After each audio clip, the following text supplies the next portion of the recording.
to it? Maybe you stay Yeah, maybe I can take it. and just start, I'd say start. Yeah, yeah.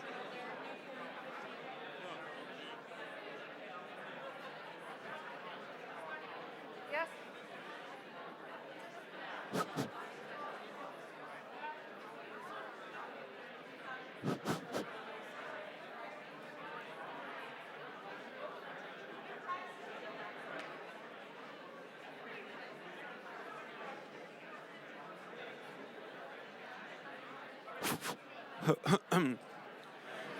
Okay, hello everyone. This is a poster session of the Libre annual conference, the most exciting part of the Libre conference because we have 20, not 20, but 17, I think, people very excited to use their minute the best they can and present to you all their posters, which I hope you have voted for so far. So without further ado, I will, the first presenter will be Antoine Mason, and the presentation is Cost Calculator, a tool for your DMP, and there will be a movie, not a live presentation. So. Hi, I'm Antoine Mason, and I work at the EPFL library in Lausanne, Switzerland. There we have a service that helps our researchers to manage their data. One of the missions we have is to help them to write a data management plan, or DMP. A DMP is a document that describes how the data will be acquired, stored, shared, published, and archived. They also have to mention the cost this action will represent. That's why we decided to develop a web application called the Cost Calculator that can help researchers to calculate the cost of their data management, and it's what I'm presenting in my poster. The cost calculator contains multiple providers, and the researcher can calculate the cost based on the model, and then export the complete calculation and information to the DMP. The cost calculator is open source and can be usually used by others. Come to my poster if you want to know more.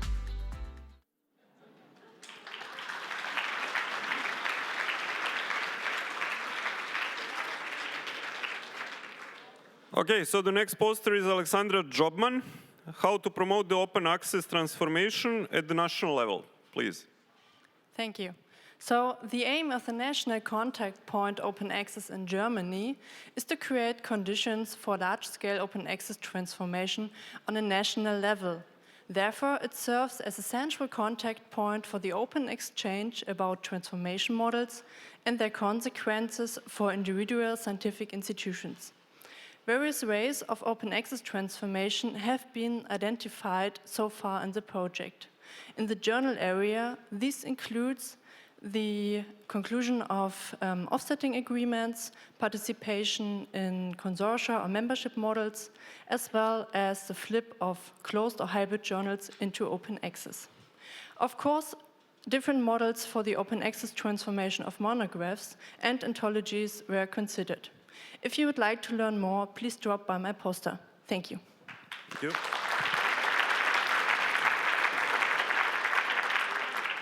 So James Murphy is our next presenter, an evidence-based approach to supporting library staff's scholarly communication competencies. Hi everyone, my name is James Murphy. I'm here from Canada. It's nice to be back in Ireland. I'm going to tell you briefly about a project that we did that really looked at supporting library staff and their skills in responding to scholarly communication inquiries. We felt that these were often the people that were receiving a lot of the questions from our patrons, so we looked at how to improve their skill set and make sure that they were answering questions appropriately. I'm going to go through only a few of these things. If you want to chat more, I'll be at my poster. The key things I want to highlight today are the kinds of questions that we received. So we looked at all the transaction data from all of our reference points, including online, and we found out that copyright, open access, and our institutional repository were the things that people were most interested in. We also lined these up based on the core competencies for scholarly communication, and we found James, that... I'm sorry, your minute Done. is almost done, so I'm out at the poster. Come and chat with me. Thank you. thank you, James.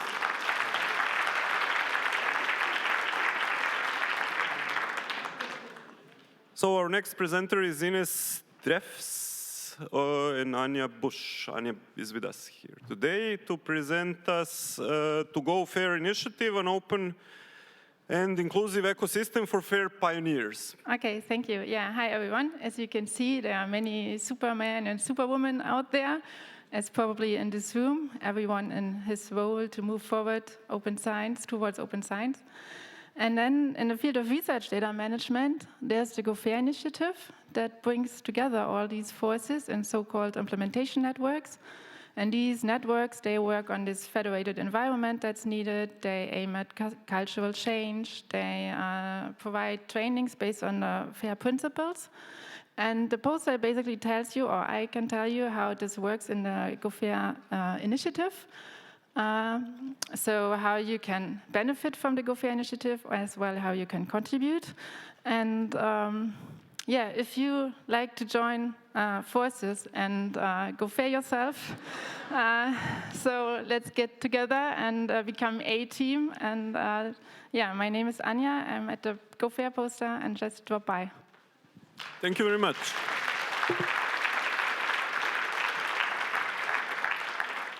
And now we have Christoph Schmidt-Zuprian, Finders, Keepers, Excavating Our Legacy Collections. Christoph, please.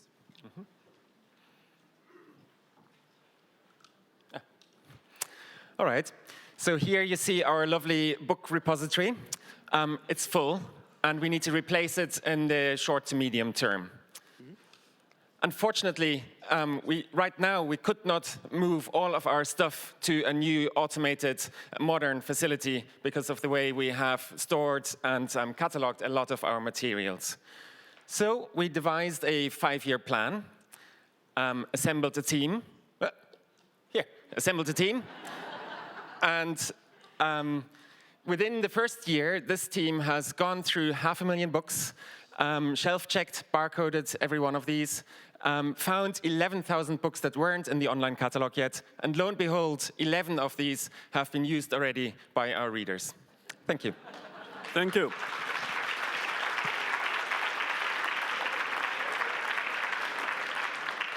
Thank you, Christoph, for going through all 8 slides in just a minute. Perfect. So our next presenter is Leonidas Papachристopoulos from Hellenic Open University. More than a feeling, insights and information from a sentiment analysis study. Hi. Don't expect for me to sing More Than a Feeling, but I expect to come to our poster and download our feeling playlist for those who have Spotify. So we implemented sentiment analysis to tweets from a previous Libre conference in order to detect positive and negative feelings of attendance. In that way, we believe that sentiment analysis can help organizers and conference committees in order to detect hot topics and create accordingly their agendas, and future organizers in order to avoid previous mistakes. Thank you very much. I would be glad to meet you in flesh. Thank you, Leonidas. And I must add, Carlos Cagatos. Our next presenter is Pedro Principe, fostering improved training tools for RRI and open science. Yes. Pedro. So, good morning. It's a great pleasure to represent Fit for RI project. It's a Horizon 2020 funded project working on fostering training tools for responsible research and innovation in open science. So, if you want to know more about the project, you can come to the poster. But I just want to dedicate some time. This is an ongoing project that will finalize next year only. But we want already to share some of the work that we have already done, to share some of the reports that we have, and some of the work that we are doing on training tools. So we are not reinventing the wheel and doing another resource. So we are putting our stuff in Foster Open Science project. We are developing some new courses and some new resources on responsible research and innovation to fill the gap between some of the components and pillars of RRI and open science. Thank you very much.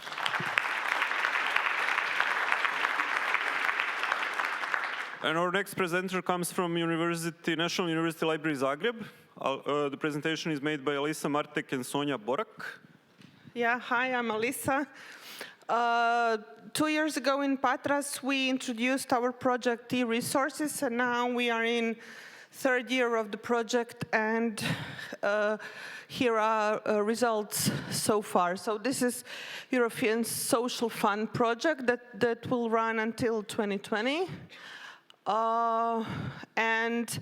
The results are shown in the poster, and if you're interested, we would love to meet you there. So we have 5 activities. In those activities, in some of the activities, we are doing great. In some of the activities, not so great. And until the end of the project, we still have time to improve in those activities. So see you around the project, the poster. Thank you. Thank you very much.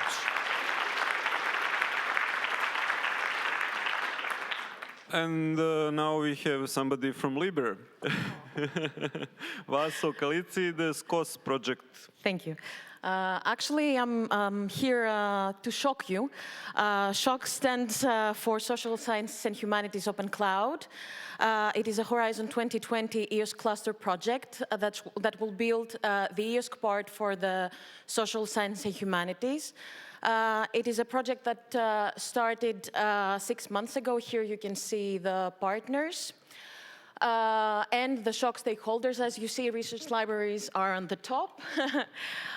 Please come by our poster and give us your feedback. Thank you. Thank you. And now we have someone from France, Christine Berthaud, maybe? How the Common Open Archive closer to the users? Okay, thank you. Yes, it's right. The Open Archive HAL include in the research infrastructure roadmap of the Ministry of Higher Education and Research is a multidisciplinary repository common and shared by the whole French academic for open access dissemination of scientific production. As such, it is integrated in the National Plan of Open Science.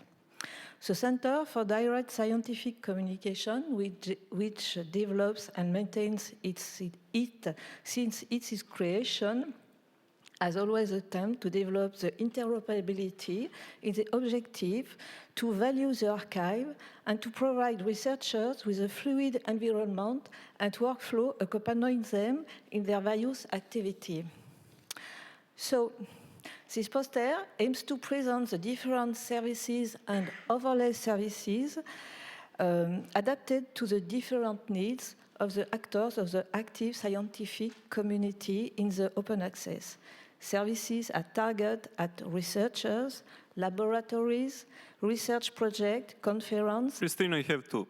And institution management for their own institutional archive in HAL. Thank you very much. Thank you. Now we have an international team coming from Lithuania and Germany, presenting fostering open science practices through Open UP, the role of project work in open science policy implementation. Yes, thank you. Hello. It's another project presentation. I am presenting Open Up, an EU-funded project which ended last year, focusing on the alternative methods of peer review, dissemination and assessment, and So the guiding principle of our work was to engage a wide variety of stakeholders, to collaborate with other EU-funded projects, and to contribute to the global open science discourse. And besides our main outputs, reports, surveys, there's a result. The main result was a set of recommendations, which can be used in EU policy development. So please come to poster 12 and we can discuss the road from plan to policy. Thank you.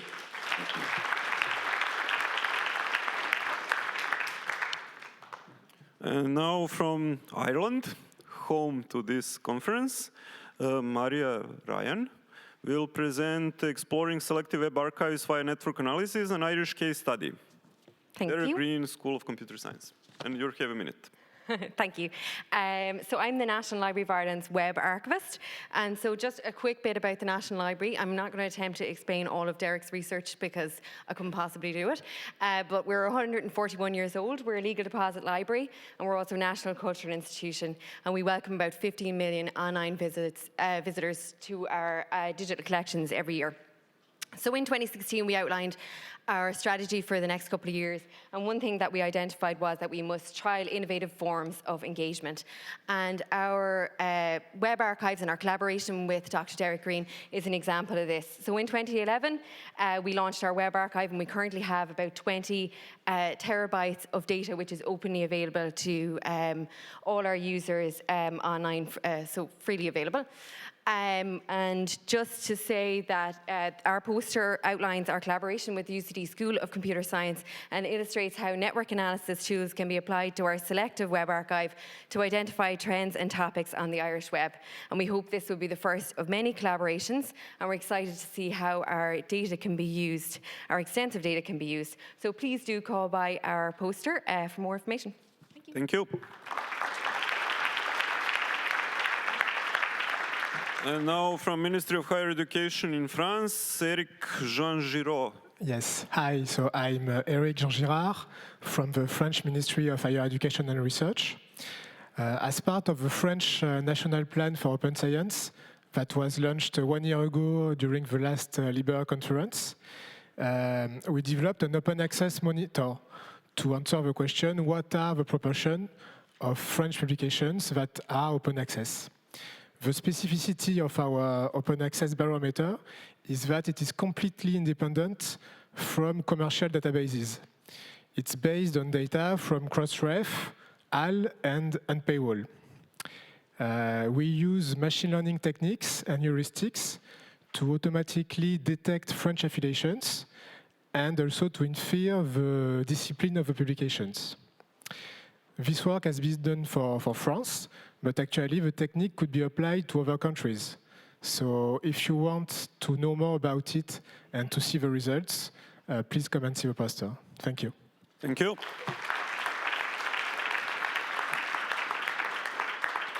Okay, now it's Lotte Williams, Digital Humanities in European Research Libraries, a survey. Yes. Hello, I'm here to represent the LIBER Working Group on Digital Humanities and Digital Cultural Heritage. Over the past year, we have conducted a survey amongst 55 of LIBER's libraries on what they're doing with digital humanities. And we have written a report that provides an overview of all the DH activities, but to also give tools to help libraries make decisions about digital humanities. You can pick up the report from the LIBER stand. But we have also created a poster around the recommendations. We have found 7 recommendations that we wish to share with other libraries. These are them. The poster describes them with some data as well. So please come to poster 16 or pick up your booklet and then come and talk to us about what you would need. Thank you, Lotte. And now John Elizabeth here from Duchamp to Drake. Arts. Thank you. So with undergraduate students, we talk a lot about plagiarism of text sources. But what about non-text sources? If a student is creating a photographic collage or a documentary short film, do they understand how to attribute their sources in an academic context? And do they understand the copyright implication if that work is shared somewhere else, say in an exhibition or uploaded to YouTube? I've developed a workshop in which students are given case studies of well-known cases of copyright infringement in the creative arts. Students research the outcomes of the case, share their perspectives on the ethical implications of the work, and reflect on how they might feel if their own work was used in that way. Examples include Shepard Fairey's Hope poster, Canadian rapper Drake's video for Hotline Bling, or choreography work from Beyoncé. For more musical examples, you can check out my my Spotify playlist. So just to conclude, the application of the workshop is broader reaching than the creative arts. It could be applied in any instance where students are asked to work on a multimedia assessment and where that work is either encouraged or required to be shared outside the classroom. Okay, thank you. And now we have from German Research Foundation, Julian Kant, preprints, opportunity or challenge. Hi, I'm sorry the poster is not, the slide is not really proper, but the European Cooperative Knowledge Exchange and Research Consulting wanted to learn more about preprints, that is versions of research papers typically prior to peer review and publication in a journal. More specifically, we wanted to find out what the role of preprints in the current scholarly publication landscape is. For this purpose, we interviewed 38 stakeholders, including researchers, their organizations, funders, as well as preprint service providers. 5 main topics emerged that need to be discussed when supporting the preprint landscape.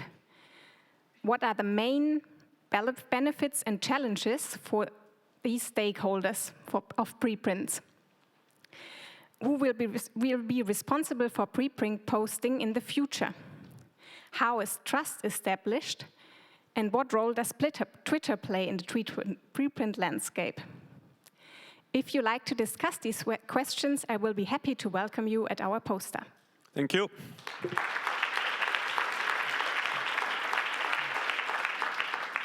And now we have Marie Latour. Marie Latour, please, promoting open science and open licenses with fun. Hello, I come from the French University of Guyana. I don't know if you know where is it. It's a French area in South America and the unique presence in South America of Europe. Yes.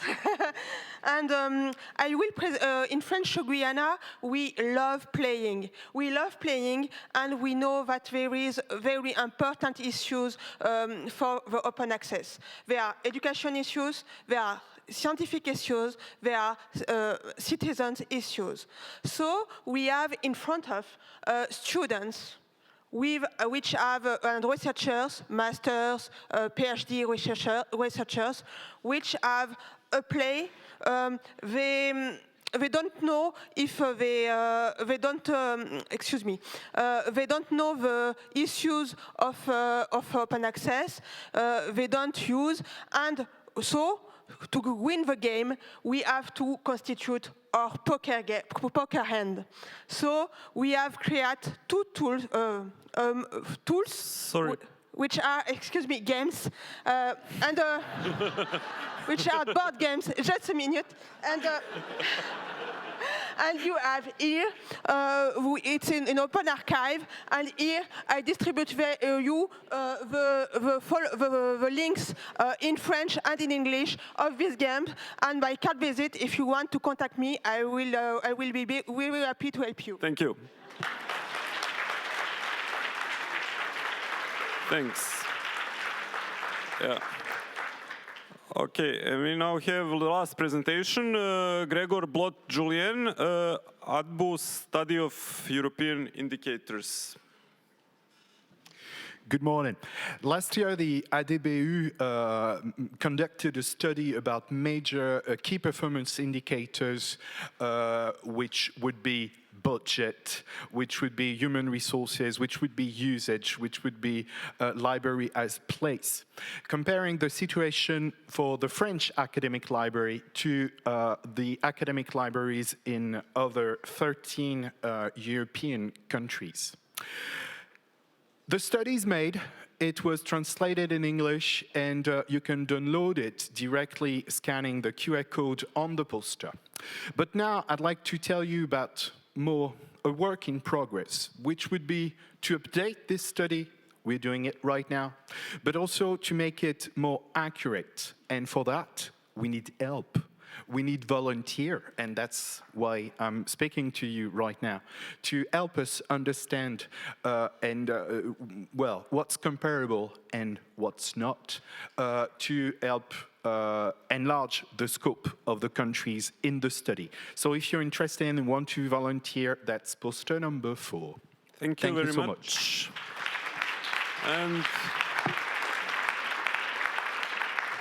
And thank you for attending the poster session of LIBER Annual Conference in Dublin. Thanks. Thank you. And just before people are trying to sneak away and think they have to avoid a very boring commercial talk right now, don't go, stay here. Because this is not going to be boring commercial. We can present our next speaker, who is Thomas Shaw from Lancaster University. And he's going to tell us about innovation and partnerships. And what are we doing here, innovation and partnerships. So this is the most important presentation that you want to be attending. So Thomas, I hope you're still there to enlighten us. Thank you. Thank you very much. Thank you.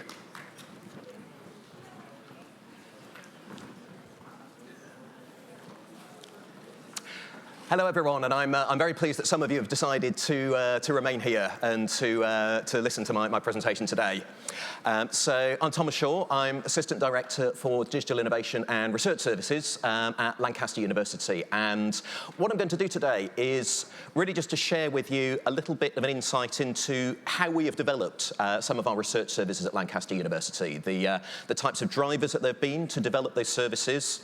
I'm going to touch upon some work that we've been doing with Ex Libris around their Esploro platform, which is how I come to be speaking in this particular slot today. And I'm going to talk a little bit about how that fits into the context of our strategic ambitions at the university. And also wrap up by just looking at a few of the challenges and the opportunities that are coming up for us as an institution. A lot of the services I'll be describing may be familiar to you in a number of ways, particularly those of you who work in the UK context. But I hope that will be certainly of interest just to get a little bit of a flavour for what we've been doing at Lancaster and a bit of an insight into the types of things that we've been working with, and particularly the value that we place on partnerships in developing those services as well. That we very much see those as a partnership that goes beyond just the staff in the library.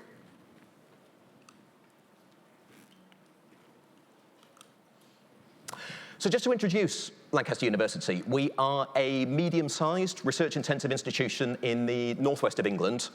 And the slide behind you really gives an indication of some of the quite ambitious strategic ambitions that the university has. So in our vision document, we want to be a university that is globally significant. And the first target that we have, the first priority that we have in our strategy for 2020 document is to undertake research of the highest quality. And we also have a target of being in the top 15 for research in the UK. And in addition to that, quite an ambitious target around field-weighted citation impact as well. So these are the kind of things that have very much been the internal drivers for us in developing our services, and the things that have really pushed us in the library to design and develop and deliver the kind of services that we do in the research support space. But of course, there's more than that. As people here will no doubt be aware, there are a plethora of different pressures and drivers from outside of the institution. And uppermost in those, increasingly these days, are the kind of expectations that there are from funders and from other bodies, the kind of policy requirements that there are on researchers around their research, particularly in areas like open access, in open data, and in many other areas besides. So in the UK, we have the REF, the Research Excellence Framework, and that is a research assessment exercise that happens about every 6 years. The current REF that is going to be reported on in 2021 has a mandate for researchers to make their work available open access. So already there is something there for our researchers that they need to engage with that wasn't there before. But in addition to that, there is really a complex web of other types of policy as well. And there are policies from research funders, policies and expectations from publishers, policies from researchers' own institutions. And this is something that has been really well summarised by Chris Banks of Imperial College in London as the policy stack challenge. So this idea that there are really a stack of competing policies, many of which actually don't align. And it's therefore therefore, it's often very difficult for researchers to understand what is best and what is right and ensure that they are doing the right thing by these expectations. So with this next slide, this is really, or seeks to be, a kind of visual representation of this kind of challenge. So this was something that was developed by colleagues at the University of Cambridge in their Office of Scholarly Communications there. And I appreciate that unless you have particularly keen eyesight, this may not be particularly legible, but perhaps that kind of makes a point in itself, that the landscape there is so complex that actually fitting that onto a single slide is quite challenging. And that is really something that has been behind the development of the kind of research services that we are delivering, and something that has really pushed us to ask, how can the library help to guide researchers through this increasingly complex landscape that they're experiencing? I think it's important as well to understand the wider context that these kind of changes are happening in. So a report in the UK context that summarises this really well is one that was developed by Sconnell, the body representing UK academic libraries. And they produced a report called Mapping the Future of Academic Libraries in 2017. So if you're not familiar with it, I would really urge you to seek that out. It's really, really interesting reading. And there are a number of themes that identifies in terms of changes in the landscape. So firstly, the notion of datafied scholarship. So research is increasingly characterized by very complex data sets, the creation of complex digital objects and artifacts. Also the notion of service-orientated libraries. So if I cast my mind back to the late 90s, longer ago than I care to remember really, but when I first started working in libraries, the academic library that I started off in, the focus there was very much on collections, on management of print collections, and the sense of services was sort of some way down the chain, and that has really changed. I think what is really apparent is the way in which services are very much seen as at the top of the pyramid now, very much about what is the value that we can provide to our users. And also the notion of blurred identities. So the sense of traditional boundaries and traditional groups of professional groups of librarians, that notion starting to fragment, starting to break down. And also if we think about some of the routes that people are increasingly taking into working in the scholarly communication space, in the research services space, often people who haven't come through the traditional library routes and people coming in through other directions as well. So I think the kind of services that we've developed at Lancaster are perhaps quite symptomatic, quite representative of the broader changes that are happening in the landscape. So what we've done at Lancaster is to really develop a whole suite of partnership services. So services that are delivered very much in partnership with other parts of the university, areas like our research office, our IT departments. And really the intention is that these are very specifically plugged into distinct parts of the research life cycle. So if you look at the example of research data there, you can see that is something that is reflected right the way through the research life cycle. So we're not simply concentrating on open data or data archiving. We're endeavouring to provide that value at whatever point in the research life cycle it has value for our researchers. And that is something that's also represented in work that we're currently doing to develop our services around citation analysis and our services around the use of metrics. So we have recently employed at Lancaster a citations development officer, which is a new post. So we are currently developing a new set of services around citation analysis. So as you can see in the diagram there, that is clearly very relevant to research impact and research reuse, and very relevant to that kind of the post-research phase of the life cycle. But we're also conscious it has value at the very beginning as well. So when it comes to proposal development and the pre-grant stage, one of the big strategic drivers for us at Lancaster, and indeed in the wider UK context, is very much a focus on interdisciplinary research. So we're looking at how we can develop services that would use citation analysis and utilise the kind of metrics that are out there, but to basically help researchers to identify potential collaborators. So particularly if they're looking to collaborate with people in a discipline that they haven't worked with, I guess there is a question of, well, how would they know who to approach? How would they know where to go? And we're very conscious that there are services that we can design and deliver that will hopefully really help them to do that. One of the tools that we have used a lot at Lancaster, particularly around our RDM services, is this one here, the RDM maturity model. So this is something that's been developed by colleagues at the University of Sheffield. So particularly colleagues like Andrew Cox and Stephen Pinfield were very instrumental in developing this particular model. And it's something that we've found really valuable at Lancaster as a way of really understanding where our service is. You know, what are the strengths, what are the weaknesses? And essentially what it does is to map the level and type of your service over time and really give a sense of the kind of trajectory that you're on. So we reckon we're probably in level 2 somewhere, possibly some elements that are still in level 1, where we're still at a more basic level, and certainly some elements that we're really proud of that are kind of up there in level 3 and are quite sector leading. But it's the type of tool that I think we found really valuable in terms of evaluating our services, understanding what others in the sector may be doing, and really using that as a tool to help to design how we take things forward. So in addition to the perhaps rather transactional services that we offer, so sort of services around data management plans, around open access, uploading to repositories, payment of AFBC fees, and obviously those are all incredibly valuable, incredibly well used, and really integral to the whole endeavour of the university. We're also doing work to really engage on a sort of high level with our researchers and provide a space for our researchers to communicate. A space for our researchers to really define the kind of things that they want to explore, that they want to talk about. And one of the tools to do that we've developed at Lancaster is data conversations. So these are events that happen about 3 times a year. They're fairly free-form, organic events, so we host them in the library. But they are very much for researchers to really come in and, in some senses, set the agenda themselves. So what we do is we will typically invite some speakers in from the research community at Lancaster, typically get some people in to talk about the work that they've been doing with data and the challenges and opportunities that they have around their data.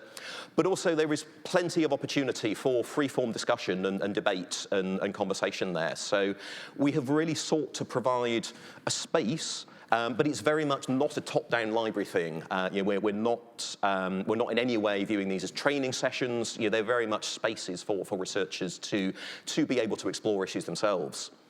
I'd really like to just acknowledge the work that my colleagues have done in developing these. So particularly my colleagues Hardy Schwamm, Joshua Sendel, Louise Tripp, and the rest of the team at Lancaster. So they are very much the ones who have developed this concept and who put in all of the legwork to run these sessions and do a fantastic job in doing so.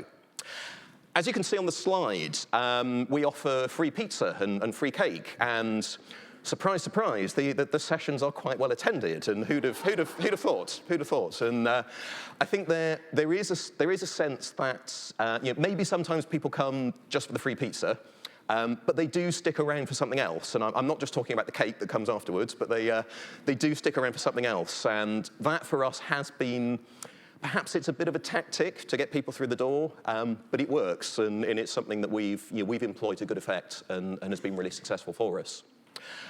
One thing that's been really heartening to see recently is the way in which Data Conversations is starting to be picked up by other universities. So we had a visit recently from a colleague at the University of Amsterdam.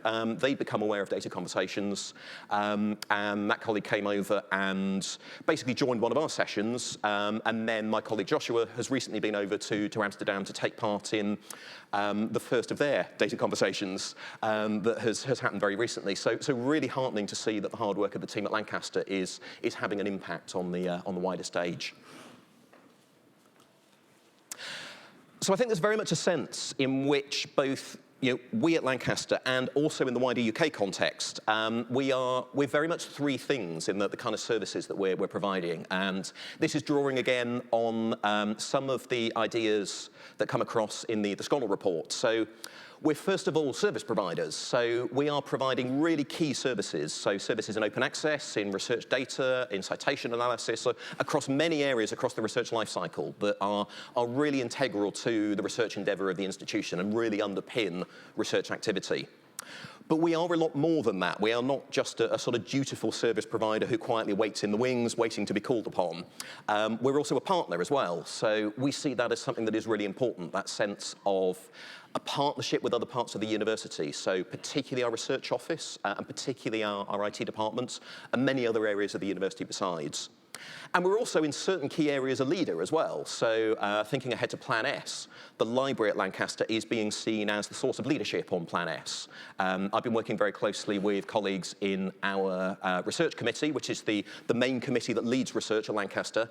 And there is very much a focus there on wanting the library to, to really lead the way forward and lead the approach for Lancaster around Plan S. And I'd just like to really acknowledge this notion of partnerships, because this is something that it is probably common across many institutions, the notion of using partnerships to develop and deliver services. But it is something that in the time that I've been at Lancaster has really struck me as something that's very integral and really important, particularly in areas, as I say, like our research office, our IT department, really, really key partnerships. And a lot of that is actually very informal partnerships. So regularly going for coffee with key individuals as a way of just keeping communication going. It doesn't have to be anything that's too onerous or labor intensive. It doesn't have to always be the sort of formal committee type way of working.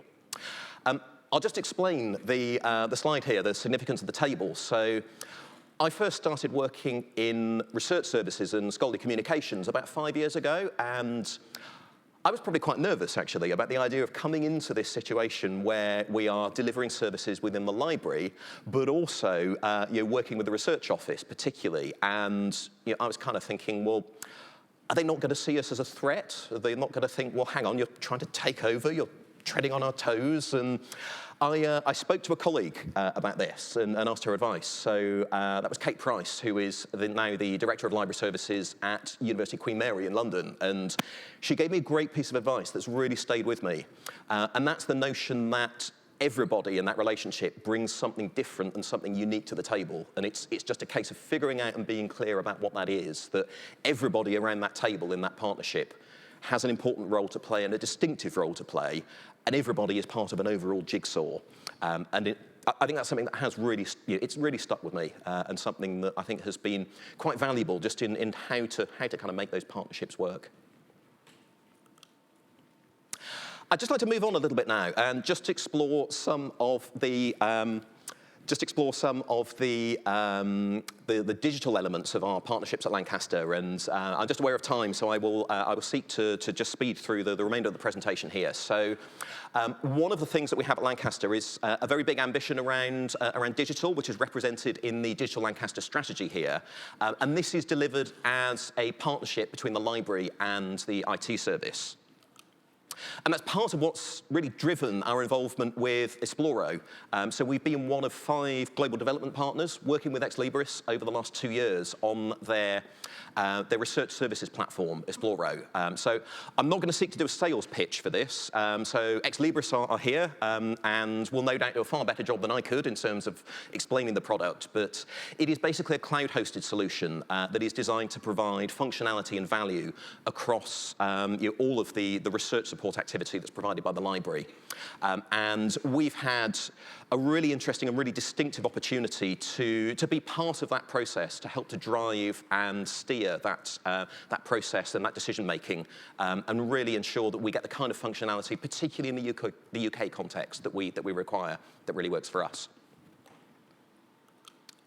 I'm just going to start to wrap up now, just by exploring one or two challenges and opportunities that are facing us at Lancaster and indeed in the UK context, and that we are going to be grappling with in the coming years. So one of those is represented on the screen behind me. So you've probably seen that there has been, over the last 3 years, something going on in the UK on the political stage. And I thought long and hard when I was preparing this presentation about whether to put this in. And I think, and I emphasise that this is my personal view. I think there are huge challenges and huge threats that this presents to us. So, one of the most immediate things that we saw after the vote in 2016 was the impact on the sterling exchange rate. Huge difficulties that were then presented to UK libraries in terms of the affordability of subscriptions, and huge impact there. But also a variety of other risks and challenges. So there's still uncertainty around future access to research funding, particularly to ERC grants. There is impact for universities in terms of possible lower recruitment from EU countries of students and negative impact there on fees. Possible challenges around recruiting academics from EU countries, and we're already seeing signs in the UK of really valued and key colleagues who are moving on and moving to other European domains, and this really sadly is part of their decision making. I think in terms of how we approach this, I can't pretend to have all of the answers, but I think us in the UK continuing to be part of these kind of forums, these kind of gatherings, I think is absolutely crucial, that we don't close ourselves off, that we continue to be forward-thinking and outward-looking and internationalist, and I think that is really, really important. Plan S is a further challenge that we're facing as well, and as I said, that is something that the library is being looked towards very, very keenly to provide leadership there. We've done a very recent bit of analysis of compliance. That stands at about 14% at the moment, so there is clearly a long way to go. But it's an area where there's a challenge for the library, but also a very big opportunity for us as well. And just onto the last couple of slides here. So one of those is a very welcome opportunity for us at Lancaster. So we are working with colleagues in our Digital Humanities Hub. So colleagues who are working in disciplines in the arts and humanities where the use of technology is really revolutionizing and having a great impact on the practice of the discipline. So we're starting to work very closely with them around the type of technology that they're going to need to have. And there's very much a sense for us in which the traditional separation between research data and research outputs is starting to dissolve in this area. So it has very much thrown up the need for new technology, the possible role in this for platforms like Esploro, but for having a better technology offer for these kind of emerging disciplines. And the final opportunity that we're working with at Lancaster is around open science, open research. So on the screen behind me is a representation of the European Commission's 8 pillars of open science. And this is really quite a sort of macro level view of open science, open research. One of the things that we're seeking to do at Lancaster is to kind of borrow a phrase from the Green Movement, look at how we can think globally but act locally, how we can take these really exciting visions and apply these in the context of a local institution. And that's really summarized in the final slide here. So we have taken the notion of data conversations and we've repurposed that a little bit, and we've run a couple of open research cafes. This is a little slide that came from one of those open research cafes. So we developed our own version, as it were, of the 8 pillars. We developed sort of 8 areas where we could start to work with things in the Lancaster context.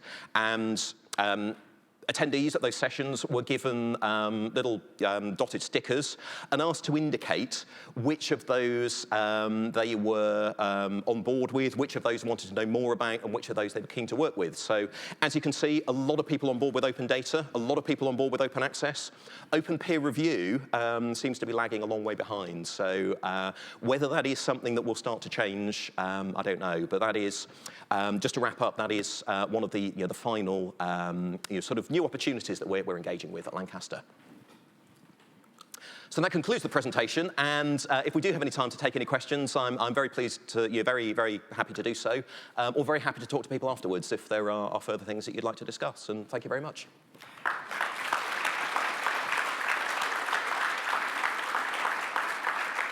Thank you very much, Thomas. And I can add to that the data conversations have been a big success in Amsterdam as well. So please go to Thomas and ask him about it, because it's a good thing to learn from.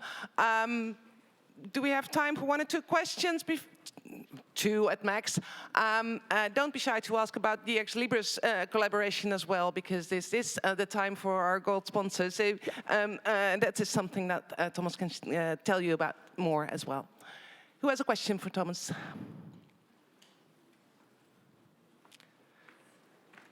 You shy them away with all these wonderful information. And people are hungry. No? Not more questions? Okay. Well, normally I would have a question ready as chair, but I know that everybody's eager to have lunch. So I want to thank you very much for this very interesting presentation. And there are probably some remarks of where to go to lunch. Just very quickly, lunch is being served in the dining hall, which is just off the front square. So if you go outside, you'll see a human chain of volunteers to lead you all the way. Okay?